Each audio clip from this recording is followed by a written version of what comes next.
Does your money feel like it's evaporating faster than ever? We'll unpack why the official basket misses real life and then take back control. Track every expense, use zero-based triage budgeting, negotiate big fixed bills, and pick one bill to win this week. Breathe. This is practical, not hype. Okay, if you're feeling financially squeezed right now, you are definitely not alone. Not imagining things. We all see the headlines, right? Inflation is supposedly cooling off. The latest CPIU number, that's the Consumer Price Index, was up just 2.9% in August 2025. Sounds okay, I guess. Especially compared to that 9.1% peak back in 2022. But then you look at your actual bank account, and it feels like your money's just evaporating faster than ever. Okay, let's unpack this. We've really dug into the research here, trying to figure out why our budgets are still under so much pressure and what a truly defensive financial plan needs to look like when just surviving feels so expensive. Yeah, it's a good point. The core issue isn't just your standard run-of-the-mill inflation. What we're actually seeing is kind of a perfect storm. You've got global factors like geopolitical tensions, those supply chain problems that just won't fully go away, and then the ripple effects of recent money policy decisions. It's all hitting the costs of essential stuff, things you have to buy all at once. Don't miss a beat. Hit subscribe, ring that bell, and show some love with a like. Honestly, these are price levels many households haven't seen in decades. It really feels like the goalposts have shifted, doesn't it? Right. It's less about, planning for the future or optimizing investments. And for so many people, it's just about basic financial defense, like survival mode. That's exactly the mission for this deep dive. We need to talk about this idea of a defensive budget or even a survival budget. Think of it as a really strict short-term plan.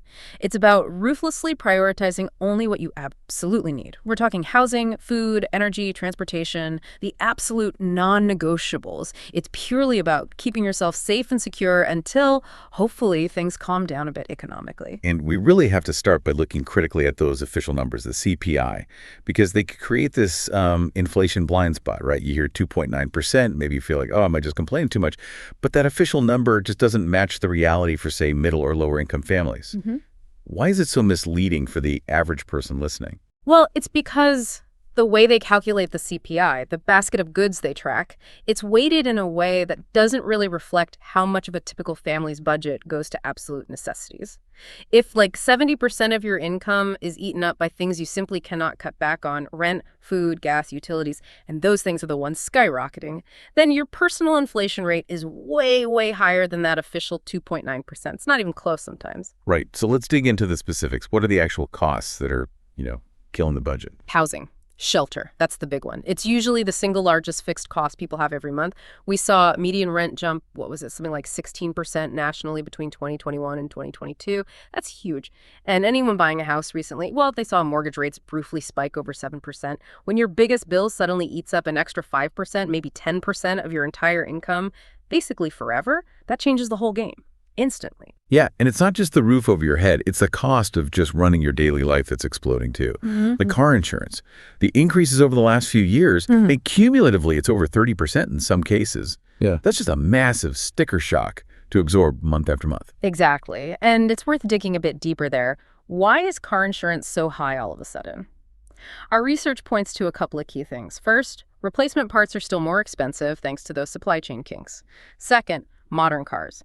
They're packed with sensors, cameras, all sorts of expensive tech. So even a minor bump can mean costly repairs and specialized calibration. Ah, okay. And guess who pays for that? The insurers pass that cost right on to you and your premium. Right. And we also saw basic utilities jump sharply. Electricity up, 6.2% year over year recently? Natural gas even more, like 13.8%. So you combine rising housing, insane insurance costs, utilities going up, that old budgeting rule, the 50-30-20 thing, 50% for needs, 30% wants, 20% savings. That starts to look completely unrealistic, doesn't it? It completely falls apart for many people. That 50% allocated for needs can easily balloon to 65%, maybe even 70% if you live in a high-cost area. Think New York, LA, places like that. So when the basic framework breaks down, we need to understand how different people are actually trying to cope with this. Yeah, let's pivot to that. Yeah. Because this struggle, it looks different depending on where you are in life, right? Yeah. We see, Gen Z and younger folks just starting out, They're really focused on student debt, trying to save for a down payment that feels impossible, dealing with crazy rental costs. That's right. And you often see them turning to social media like TikTok or maybe Reddit forums. They're looking for quick fixes, visual hacks, the ultimate side hustle or these really extreme savings challenges. Their anxiety often comes from feeling like they just can't get a foothold to build any long-term wealth.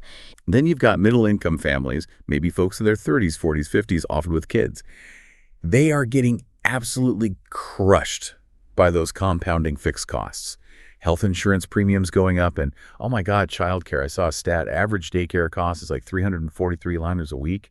Some families are spending 40% of their income just so they can go to work.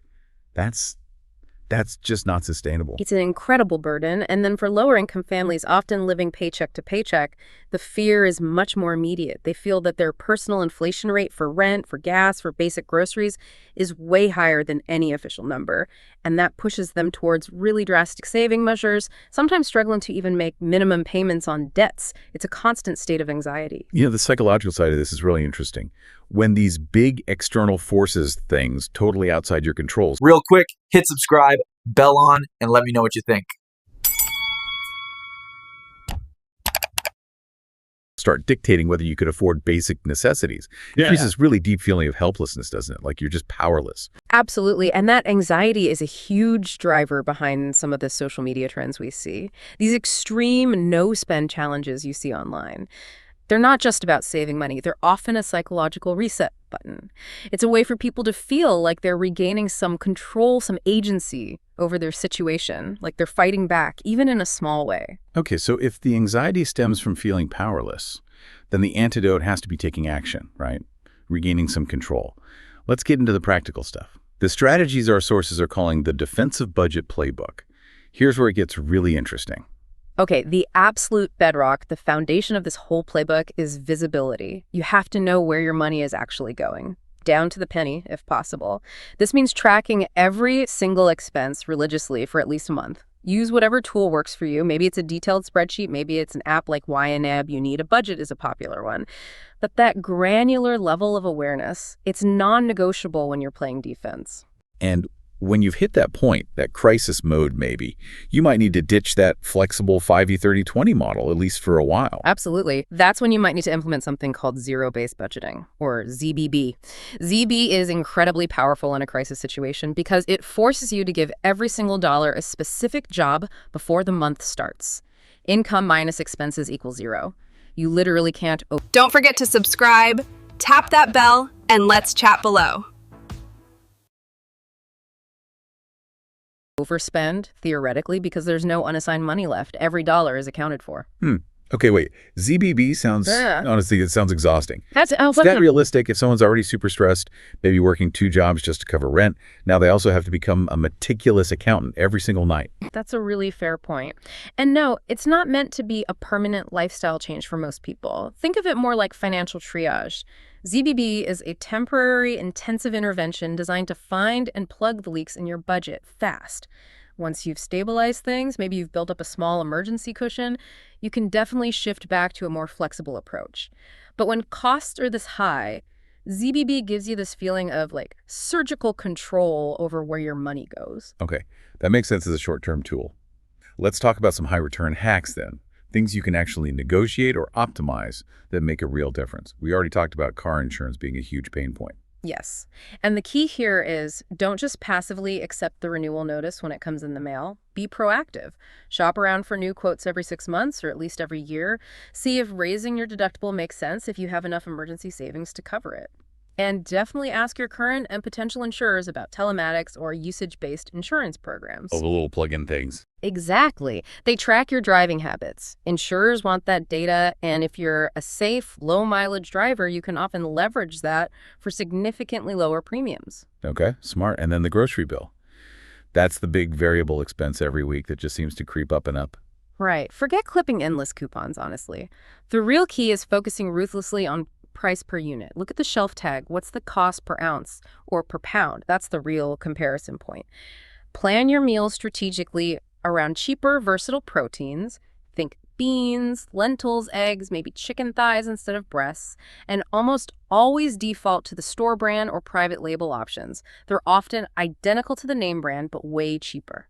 These are the kinds of tips you see blowing up on social media budgeting channels because they directly attack what people feel as real-life inflation. Good tips. So once you've squeezed every penny out of your fixed costs, negotiated your insurance, optimized groceries, what's left? Sometimes cutting isn't enough. Right. When costs keep rising, the other side of the equation is income. Generating extra money is often the fastest way to create some breathing room. Boosting income. Okay. The gig economy is obviously a big player here. Our sources suggest looking into things like food delivery, Uber Eats, DoorDash, or maybe using skills you already have for short online freelance gigs. Another really popular strategy we're seeing, especially online, is selling stuff you don't need anymore. Platforms like Poshmark, eBay, Facebook Marketplace, it's kind of a double win. Yeah. You get some immediate cash and you declutter your space. Decluttering and cash. Nice combo. Yeah. Okay, this brings us back to those social trends because they really show how people are putting these strategies into practice, sometimes in extreme ways. You looked at 3 big ones: no-buy challenges, cash stuffing, and loud budgeting. Yeah, let's break those down. The no-buy or low-buy challenges. They can be great for hitting reset on your spending habits, especially impulse buys. They definitely give you back that feeling of control we talked about. But they have downsides.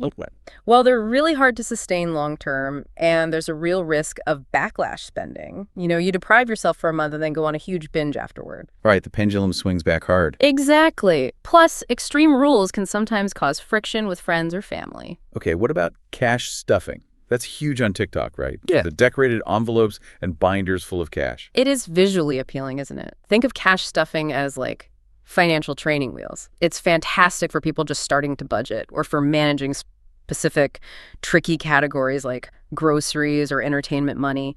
Seeing the physical cash disappear makes the spending very real, very tangible. It creates a hard limit. Makes sense? But the obvious limitation, that cash isn't earning any interest sitting in an envelope. And, well, there's a risk of it getting lost or stolen. It's a good tool to start, but ideally, you want to transition that money into savings accounts relatively quickly. Okay. And the last one, loud budgeting. This feels newer. People just openly talking about their budgets. Yeah, it's gaining traction. Loud budgeting is kind of revolutionary because it tackles the social pressure side of spending. It's about creating social accountability and setting clear but polite boundaries. So instead of just making excuses, you might say something like, hey, that $80 dinner sounds amazing, but it's just not my budget this month. How about we grab coffee instead? Take some confidence. It does. The downside is it can lead to awkwardness or even judgment from others if you don't handle those conversations carefully. It requires a certain level of, confidence and social skill. Interesting. But ultimately, these trends point back to the value of community, right? Those Reddit forums, the YouTube channels where people share their actual budgets.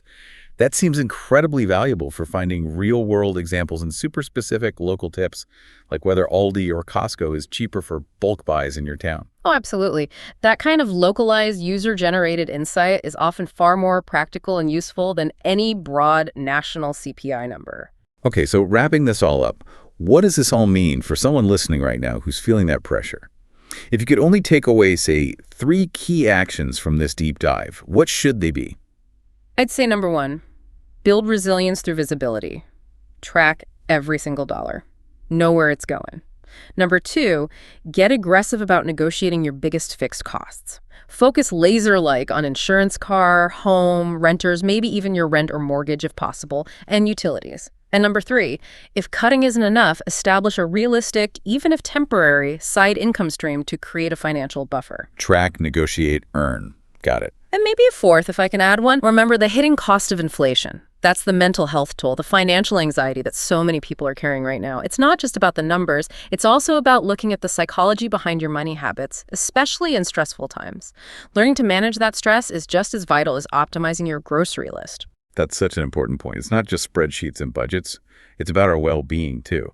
And, hey, if you found even one useful tip or hack in this deep dive today, maybe share with a friend or family member who's also feeling the pinch right now. Okay, so here is our challenge for you this week. Pick just one of your big fixed costs. Maybe it is that shocking car insurance bill. Maybe it's your internet or phone plan. Spend just 30 minutes this week actively researching negotiation tactics for that specific bill or checking if you qualify for any assistance programs, like for utilities. Go get that one small, actionable win. It can make a surprising difference. Yeah, definitely do that. And as you think longer term about building real financial defense in this high-cost world, here's something to reflect on. Beyond just cutting your spending, what's the one financial asset or maybe even a skill that you believe is the most recession-proof when the cost of living just keeps climbing? Ooh, good question. Something to definitely mull over. We'll leave you with that thought until our next deep dive.